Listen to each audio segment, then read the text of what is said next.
Welcome to the Wild Crone Wisdom podcast with your host Vinutha Mohan. In this episode, we discuss the spiritual, moral, and relational crisis that elite narcissism has landed us in America, and the changing cultural landscape from hyper-individualism to a communal culture. Recently, I came across a talk by David Brooks, in which he describes 3 ways elite narcissism has harmed America. According to Brooks, the elites have weakened the social fabric through widening inequality, the moral fabric by privatizing morality, and the institutional fabric by eroding the systems meant to care for the vulnerable. He argues that the worst damage has not been material. America's economy remains strong, but spiritual. As he puts it, the elites privatized morality and destroyed the moral order. We took that essential moral core that holds people together and decided it's up to each individual to find their own truth and their own values. Brooks notes that as far back as 1955, journalist Walter Lippmann warned that if right and wrong are defined solely by individual feelings, civilization itself becomes unstable. Without a shared moral order, trust collapses, meaning becomes harder to find, and societies drift towards sadness and fragmentation. Today's data reflect that reality. Rising mental health struggles, increased suicide rates, 45% of high school students reporting persistent hopelessness, 4 times as many Americans without close friends since 2000, and a 50% increase in people reporting the lowest levels of happiness. As Brooks concludes, elite narcissism has eviscerated every belief system it touches. So, what is the way forward? Brooks believes that in a spiritual, moral, and relational crisis, the work is cultural, not political. Culture shifts slowly from the bottom up. He sees a growing movement away from hyper-individualism toward a longing for community. Whether in social justice movements, the MAGA movement, or even in gangs and cults, people are searching for the same thing: belonging. When Americans left organized religion in the 1990s, many unknowingly gave up more than doctrine.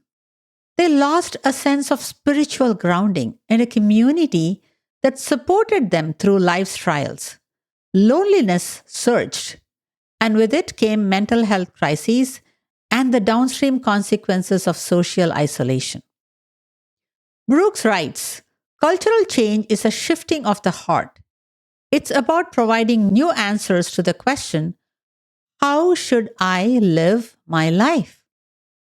Culture changes when a creative minority finds a beautiful way to live, and the rest of us copy it.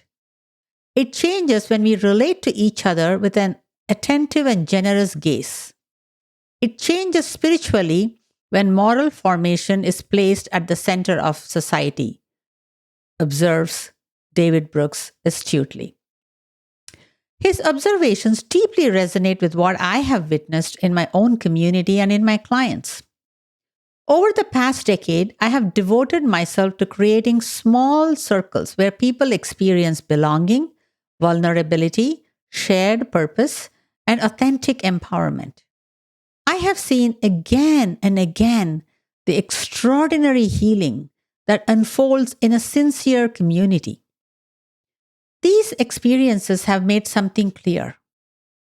It's time for me to pivot. I feel called to shift from psychotherapy towards the creation of psychospiritual communities, spaces that offer compassion, safety, and structure for soul crafting. And I know that meaningful community transformation requires personal transformation. In her latest book, Strong Ground, Brene Brown describes real transformation as relational, not transactional, rare, slow, disorienting, and intrusive.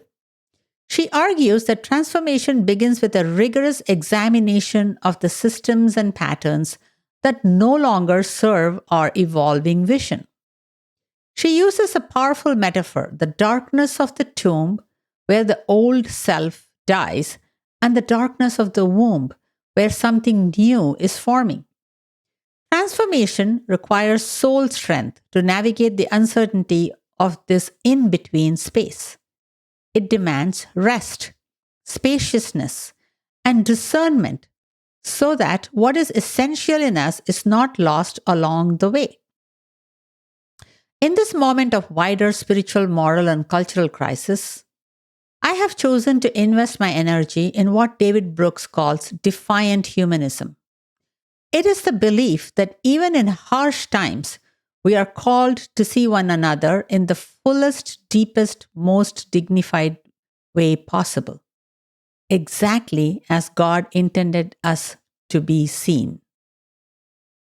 Stepping into this womb and tomb period of my own life means allowing some of my current offerings to pause or dissolve so I can listen more deeply to what wants to emerge. One of those offerings is this podcast. I have decided to pause it for now as I reorient myself and seek clarity about my next steps. This intentional pause and stillness will allow me to enter a period of personal transformation so I can more clearly discern the next evolution of my work, building psycho-spiritual communities rooted in belonging, compassion, and soul crafting. So, my dear listeners, thank you for the way you have shown up, for your listening, your encouragement, and your open hearts. Your presence has been a true blessing on this journey. It has meant more than I can express. I look forward to reconnecting in new ways when the next chapter becomes clear. Until then, I wish you all a peaceful, healthy holiday season. Thank you for caring, and thank you for walking this path with me.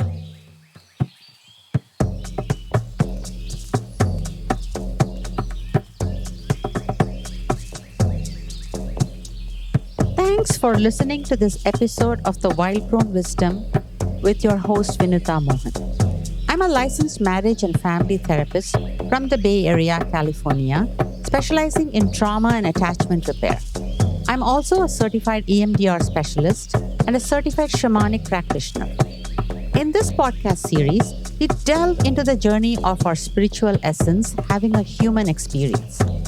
While many social scientists study human emotions, thoughts, and behaviors, and others explore transcendental experiences, few bridge the gap to help embody the spiritual wisdom in everyday life. I call this the psycho-spiritual path. Through this podcast, I hope to share bite-sized practical insights for navigating life as an empowered sovereign being. If you found this episode valuable, we'd greatly appreciate your support. Please consider rating, reviewing, commenting, and subscribing on your podcast platform to help us reach a wider audience. You can explore more of my writings on Medium by following the link in the show notes. We'd also love to hear about your experience, so feel free to share your thoughts with us at wildcronewisdompodcast@gmail.com. Thank you for being part of our journey. Please be advised, the information provided in the Wild Crone Wisdom podcast is intended for general information purposes only. Vinutha Mohan is a licensed therapist and healer. However, the content shared in this podcast does not replace or constitute professional advice, therapy, or counseling. It is essential to consult with a qualified mental health professional for personalized guidance regarding your unique circumstances. Thank you.